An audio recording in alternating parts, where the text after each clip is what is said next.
This entire day has been uphill. Hours and hours of climbing. The trail looks like a staircase that goes all the way up to the heavens, to infinity. The steps are made of large stones, hand-carved, hand-laid, most of them by a centuries-old civilization. I can't see where they stop.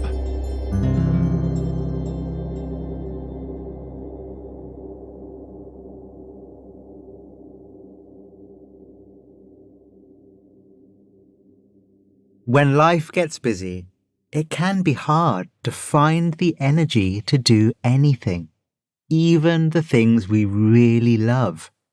That's what Grammy Award-winning singer-songwriter Jason Mraz discovers during one of the busiest years of his life.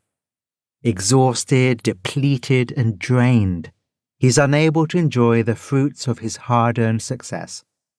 In this episode, Jason shares how stepping away from his busy life reminds him that the energy he needs is actually all around him.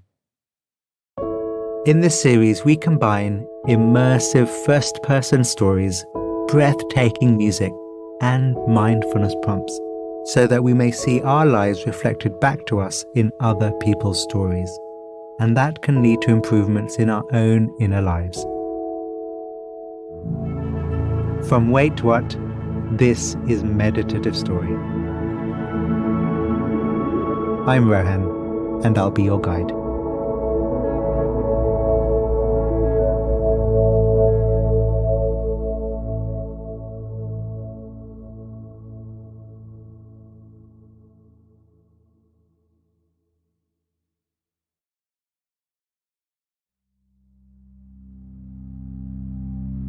The body relaxed. The body breathing. Your senses open. Your mind open. Meeting the world.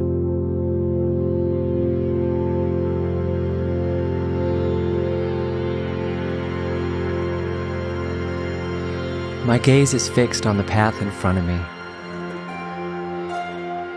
The ground is a little muddy, with uneven stone steps embedded in the trail. The stones are slick with moisture. Everything is damp out here. Even the air, which is thinner than I'm used to at this altitude, is misty and wet. I breathe in deeply, listen to the birdsong and the towering cedar trees, and finally, look up at what's ahead. Majestic mountains rise proudly, their rugged faces etched with time.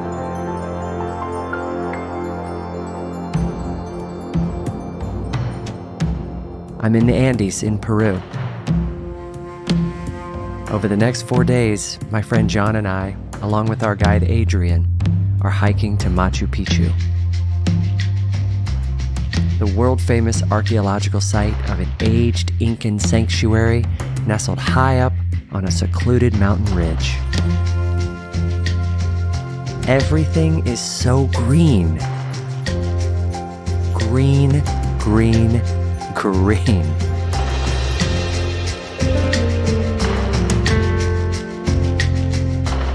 Swaths of trees give way to rocky terrain.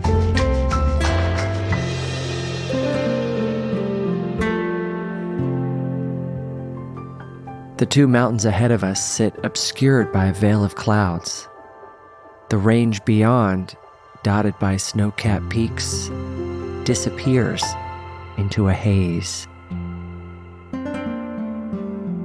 Adrian stops in the middle of the trail. He's Peruvian from the local Caros community, but he's dressed like a modern-day explorer, complete with an Indiana Jones-style hat. "Do you see that third mountain?" he says. I draw my eyes to the shape shrouded in the distance. I can't make it out. That's where we're going today. The reality of it hits me. For the next several hours, we're going to walk over these first few peaks. Then we're going someplace else I can't even see yet. It sounds daunting, but I can't wait. It's exactly what I came here for.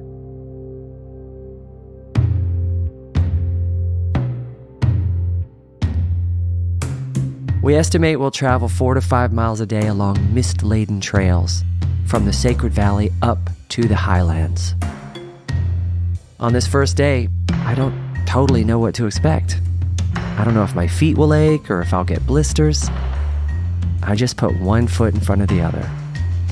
Beneath my poncho, I adjust the straps on my backpack. I didn't bring much on this trip, just a few sets of clothes, some sleep gear, a digital camera, a Polaroid camera, and my journal sealed inside a Ziploc bag to protect it from the moisture in the air. I have my cell phone, but there's no reception, and I am glad about that. What I'm looking forward to the most is being unreachable. This is the busiest year of my life, and the pressure is constant. The expectations are relentless. I fought for my success, but now I feel my life becoming less and less about creating the thing that lights me up, and instead I'm getting overrun by busyness. Being busy as a musician is great. It's what I've worked for my whole career. But I start to feel like I'm stretched too thin. I think back to a few years ago, sitting in a diner across from a friend of mine, Toka. We've played music together since the early days, before my music started to take off. He knows me. I mean, he really sees me. And he sees how lost I am, even though I'm sitting right here in front of him. Constant travel, endless meetings, every moment is filled with the kind of work that feels more like an obligation than something I once loved to do. My eyes are dull. I say, I've drifted so far from my creative process, from the path I chose for myself. I'm lost. This is the first time I say this out loud to anyone, and I'm glad to be able to share it with someone who understands me. But I don't know what to do about it. I think that taking a break from the busyness might help me refresh my perspective, but I don't want to slow the momentum of a career that's taken me so many years to establish. Other people rely on me now to keep working. That weighs on me too. But truthfully, by the time I sit down to write my songs, the energy just isn't there. It's used up. And when my mind gets tired, it turns on itself. There's a self-doubt that's always there, right over my shoulder. I worry that if I keep letting the busyness of my schedule consume my energy, all I'll have left is self-loathing and darkness.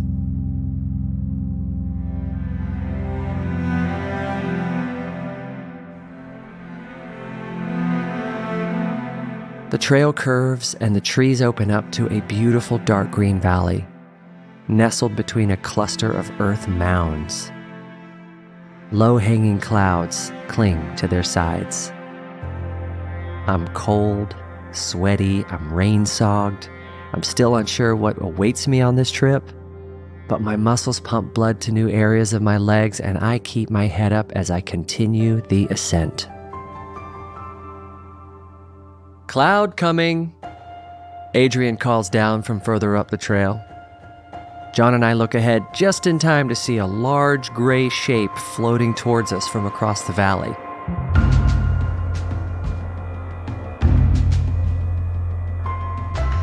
We quickly take off our backpacks and pull out our waterproof pants and ponchos. This is going to be a wet one. It's the second day of our hike. We've gotten good at reading the clouds. At this altitude, nearly 10,000 feet above sea level, we walk in and out of them constantly. Depending on the color, we know if it's going to be a light rain or a heavy rain, a blinding cloud, or just more of a fun cloud. Either way, it's going to be cold.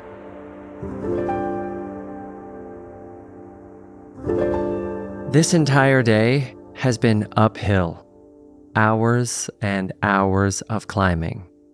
The trail looks like a staircase that goes all the way up to the heavens. To infinity. The steps are made of large stones, hand-carved, hand-laid, most of them by a centuries-old civilization. I can't see where they stop. I was curious about what I might discover through disconnecting on this trip, but right now, it's hard not to feel overwhelmed and tired and sore. Depleted of my energy, doubts begin to surface. Was this the right idea? Am I accomplishing anything with this experience? Will I be able to finish? Adrian can tell. He steps up beside me and he says softly, "Walk slowly. We don't have to hurry. Breathe." My body softens. Adrian reminds me to tune my awareness, to see where I am and what we're doing. Remember, we are walking on the body of Mother Earth. Pachamama, he says, the goddess respected in Inca mythology. She is alive, and we live on her body. We must walk in reverence of her, love her with every step. Adrian goes on, we never really leave her. We're just born anew through all her beautiful expressions. The spirits of our ancestors are still with us today, all around us.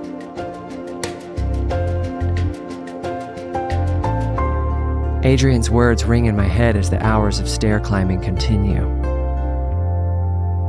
The air grows crisper and my legs get more and more tired, but something in me tells me I can keep going.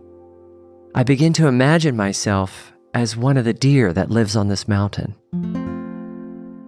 With 4 legs instead of 2, climbing starts to feel easier.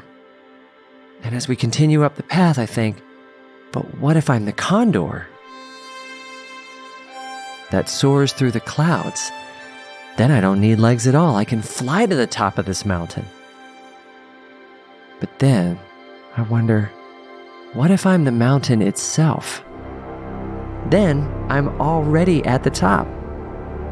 The clouds clear. The vast landscape reveals the sheer grandeur and untamed power of this land. I think about how I'm just one expression of a larger entity. How the spirit in me is the same as the spirits in the plants, animals, wind, and rain. My steps become lighter. The difficulty of the climb begins to melt away. If only this kind of energy existed back home, where every day, filled with repetition and effort, feels like an infinite staircase.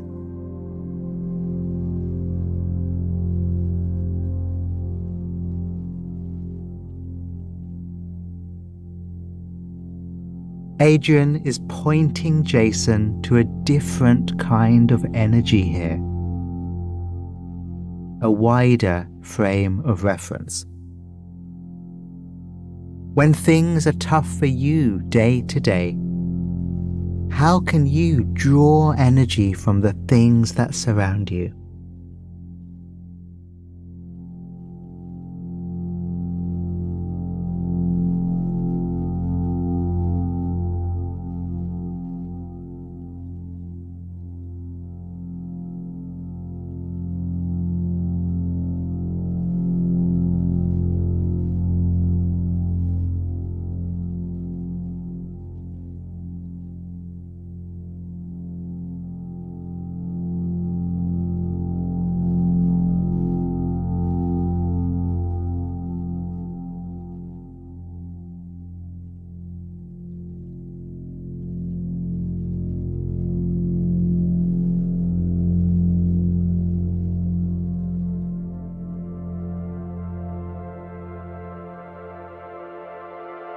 After 5 more hours of climbing, we reach the summit and begin a 45-minute descent down to our campsite.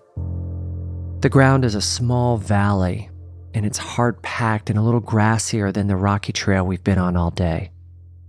A few other groups of hikers have set up camp and are quietly mingling, rewarding themselves with popcorn made fresh on the campfire. As John and I put down our packs and stretch our arms, Adrian walks over to us. "What's the nicest hotel you've ever stayed in?" 4 stars? 5 stars?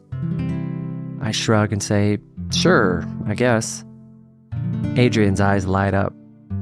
"Tonight, 1 million star hotel." I laugh and I smile, but looking out at the campsite, a grass lawn with a few muddy patches, I don't really know what he means. That night, when the sun starts to go down, we sit and watch the landscape change. The mountains are painted with shadows against this beautiful watercolor sky. Once the campfires dim, there's no human light sources out here. And as the sunlight fades beyond the horizon, the galaxy nightlight turns on. And we see what Adrian was talking about. It really is 1 million stars. A soupy, rich band of the Milky Way stretching all the way across the sky. It's so visible, it looks closer than it really is. Like it's just hanging there, close enough to touch. I lay on my back in my sleeping bag out in the open. My attention is drawn upwards again and again and again. I don't want to look away from it. It's so intense that I don't even want to sleep. I just want to bask in this light for hours, watching for shooting stars.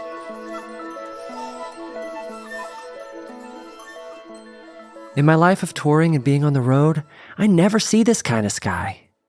There are too many lights, too many distractions pulling my attention. My whole world can feel reduced to the size of a hotel room. But the truth is, the stars are always there, even if I can't see them. I feel a surge of connection to the earth and to the stars. I'm sourced by their energy, their power and their strength. It's the feeling I'm used to getting when I write my music. A feeling I always feared was at risk of getting extinguished. But now, I find it here. It's all around me. On the late morning of the 4th day, we crest a final small ridge. The valley below sits in a cloud, shrouded in mystery. We watch as the clouds part and the craggy gray stone walls of Machu Picchu come into view. I'm wet and cold, and my shoes are covered in mud. I've been through all my clothes. I'm unshaven and unkempt. But this moment feels special. We climb to the top row of terraces. I turn to my right, and I see tourists in clean clothes, in clean shoes. It's like they came fresh from a tennis court. I'm reminded that while we hiked for 4 days to get here, other people, dozens and dozens of them, took the train. It's only a day trip from the closest city of Cusco. It's kind of hilarious, but it also bursts my bubble a little. I want this to be a sacred and secluded place. But we immediately start to blend back into the noise of real life. I feel small again.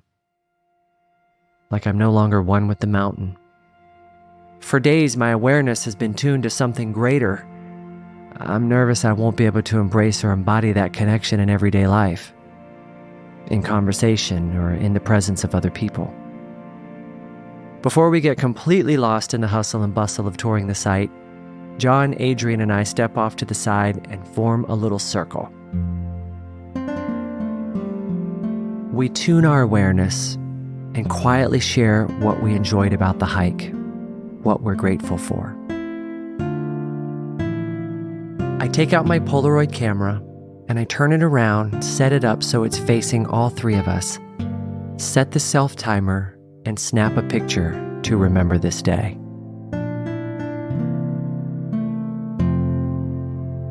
In the foggy air, feeling the warmth in my leg muscles, I watch the photo slowly develop. Only something's off. The picture looks corrupted. It looks like there's a golden light coming out of our chests and encircling our heads. No other picture I've taken on this trip looks like this, so it seems like it's more than a camera error. Without missing a beat, Adrian points to the photo and says, "The Apus, the spirits, our ancestors. They are with us and all around us. They're here, in this photo."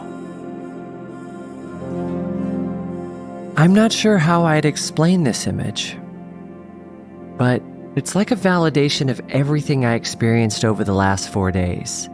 That feeling of deep connection with the earth, the sky, the plants, the animals, with John and Adrian, even with the tourists in their squeaky clean clothes.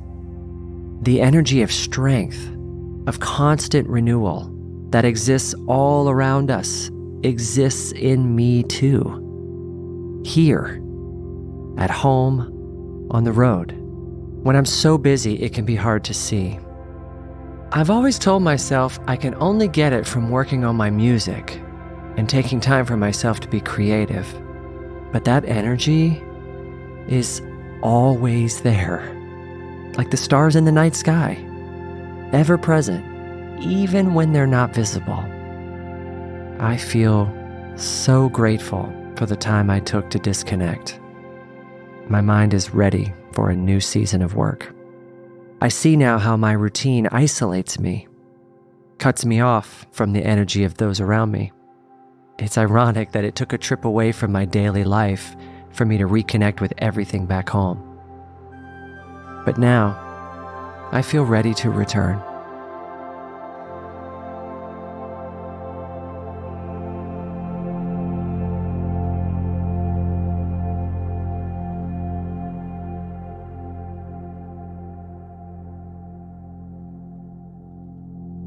For each of us, our everyday busyness can act like a kind of disconnecting shield.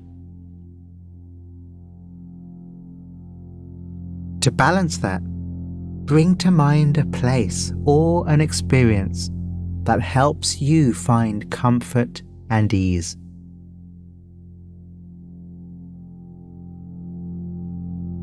Allow yourself to tap its energy across space and time.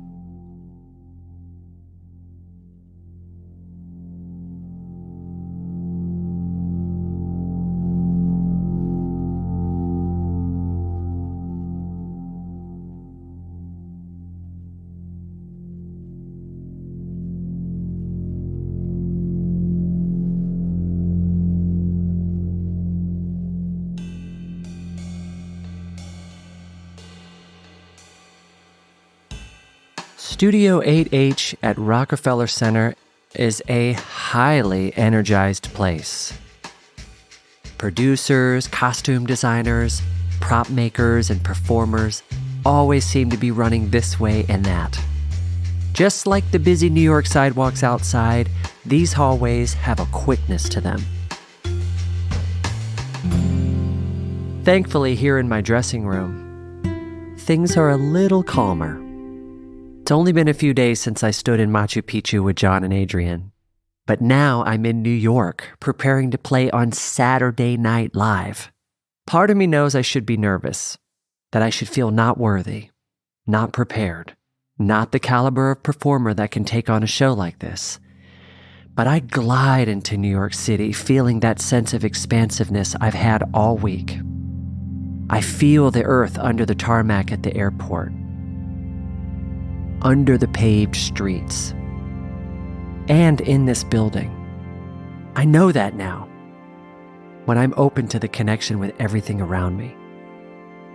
I think back to Adrian and smile. I remember that I am sourced by Pachamama, Mother Nature, and all of her energy. And that old sense of darkness waiting over my shoulder is much less present. I keep my dressing room dimly lit.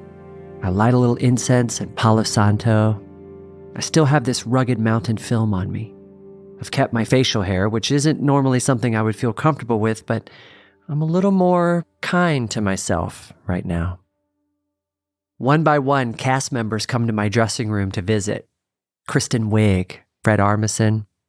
I offer to smudge each of them with sage and give them a blessing. There's a vibe in here, an energy. Everyone is smiling. I know a hike in the mountains can't last forever. Eventually, I'll settle back into the real world. The busy days rallying to put on a show, the long nights traveling by bus, and the hectic schedule of my busy calendar. But I'm trying to bring a little of the mountain with me for as long as I can. The trip has given me a new way of being, a new way of seeing, and a new way of experiencing. Here in New York, I feel connected to the cast members, to the crew members, to my manager, to my friends. I don't have a lack of energy if my energy is the energy of the audience or the energy of the people I'm working with. We share that energy, and it's all around us. Looking back, it's now been almost 15 years since my hike through the Andes, and I'm feeling that exhaustion again. It's on a loop. When your days start to get full, when your schedule overflows with little tasks, it's easy to forget what that sense of oneness feels like. That's when I know it's time to disconnect and reconnect. And that needn't mean taking on another multi-day mountain trek. It's just going on a short walk near my home, feeling the pulse of the earth beneath my feet, or even taking some time to do the laundry in a mindful way. Letting go of everything else I have to do, just for a little while. Or it can just mean that I'm revisiting this story in my mind, reliving everything I felt, re-energizing myself for everything I get to do. Those moments of disconnection and reconnection are reminders that even when your life feels like an infinite staircase and you don't know where it ends, the energy you need to keep going is all around you. When we let the clouds part, we remember that there are a million stars waiting to lend us their light.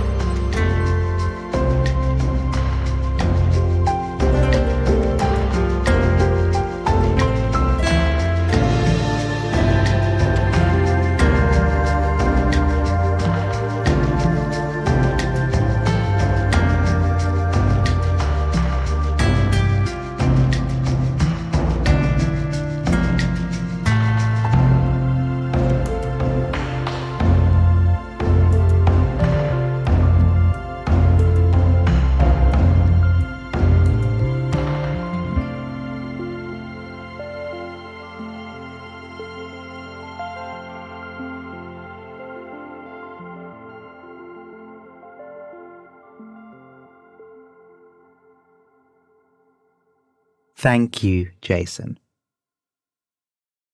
The grind of day-to-day life is real. I'm sorry, folks, but if you think that as a mindfulness guy, my life is all deep calm and endless connection with all sentient beings, as much as I'd like that to be true, it's really not. Most of my life is fairly relentless, with my various work commitments, family life, and chores, and it drains the energy. So I too have had to learn how to recharge. And as much as I'd like to go trekking in the Andes as a break, like Jason says, we need to be able to learn how to recharge in the middle of where we are. The energy we need is all around us, if we're able to turn to it. So, inspired by Jason's story, I'll guide you through a short meditation with a couple of different ideas or lenses through which we might connect with something bigger than us. They're lenses that are so helpful for me, and I hope that they can be that for you too. But to start, we need to drop out of the everyday grind, the patterns of doing and chasing. A good way to do that is just to allow the mind to settle. Deliberately switching position from being the person being pushed around by thoughts, by obligations, by momentum, and instead becoming the watcher, watching any thoughts or busyness as it happens, but no longer in its thrall, stepping out of that storm for now as much as we can.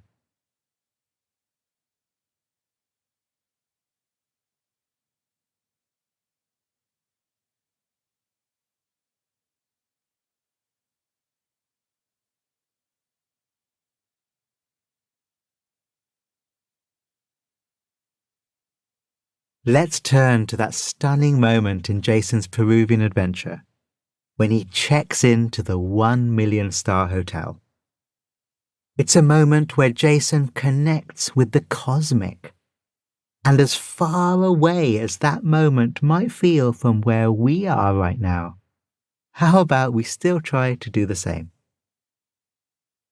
With eyes closed or open, whatever makes sense for where you are and what you're doing, notice the sense of heat within the body. We're warm-blooded, so let's feel that warmth now.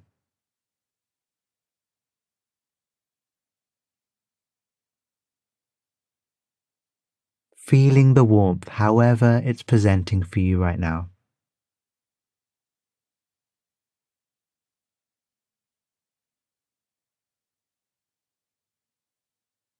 If your mind is a bit quiet, you may notice heat in the center of the body, with other parts more cool, other parts warmer. The attention interested in the heat of the body.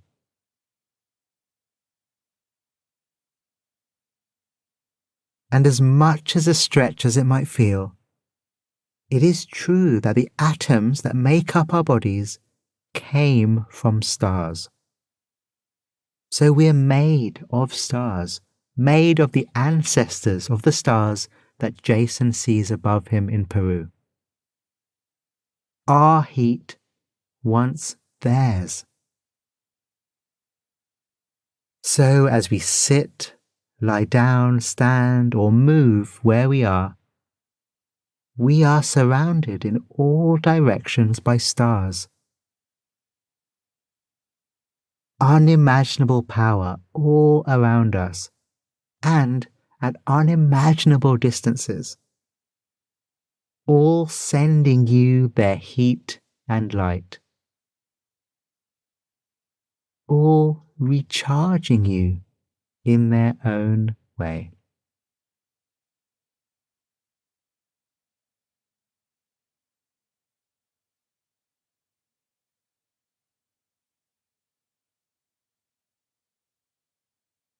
Another very classic way I like to recharge is to feel the earth.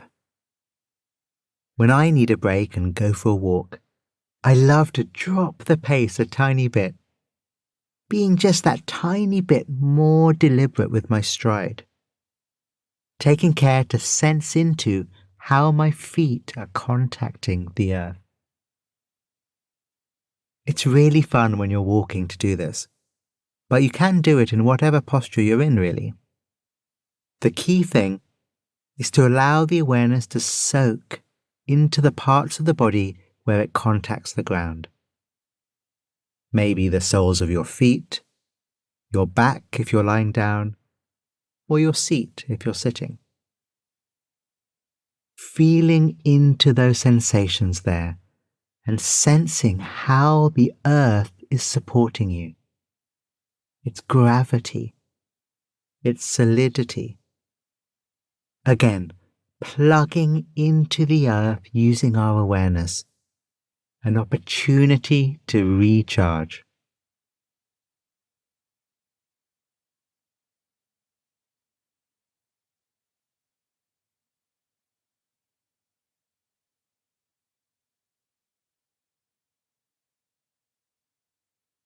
The type of meditation we're doing here is actually quite ancient and relates to the 4 elements, as our ancestors understood the universe to be made up of. We started with fire in the form of stars and then moved to earth. There is also, of course, water and air, the elements of fluidity and adaptability, of movement and expansion, but we'll save those for another day. Today, and for the next week ahead, let's keep in mind the idea that when we feel the need to recharge, we can.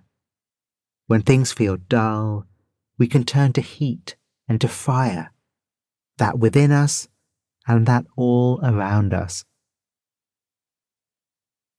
And when things feel flighty or disconnected, we can turn to the earth to ground ourselves, stability and steadiness always available. So thank you, Jason, for reminding us that what we need is all around us when we drop the noise and turn to that which gives us energy. And thank you. Knowing that you enjoy the show so much is a big source of energy for me, for sure. Go well. We'd love to hear your personal reflections from Jason's episode. How did you relate to his story? You can find us on all your social media platforms through our handle @Meditative Story. Or you can email us at hello@meditativestory.com.